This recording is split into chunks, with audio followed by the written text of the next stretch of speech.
Let's finish up by looking at a few more ways that charges can end up on invoices. We will see a method for billing for web licenses, periodic invoice items, and direct addition of line items to an existing invoice. You can configure a web access fee near the bottom of the billing section of the customer information module. When the web access fee is set to by user count, EDC will multiply the price code to the right by the number of concurrent web licenses. If it is set to by item count, then EDC will multiply it by the number of boxes, files, and/or images, depending on which checkboxes you select.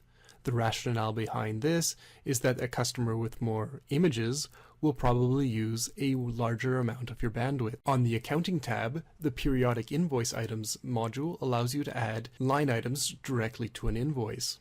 These can be added daily, weekly, monthly, or annually, based on the amount of time that has passed since this charge was last applied. If you use this tool, you must be very careful when recreating invoices, as this item will not be charged a second time, since the last date will have been updated. If you require more complex behavior, you may set up a recurring order for non-pickable line items, which will result in orders and deliveries that will automatically be created and closed for billing purposes. Once an invoice has been created, you can modify it directly.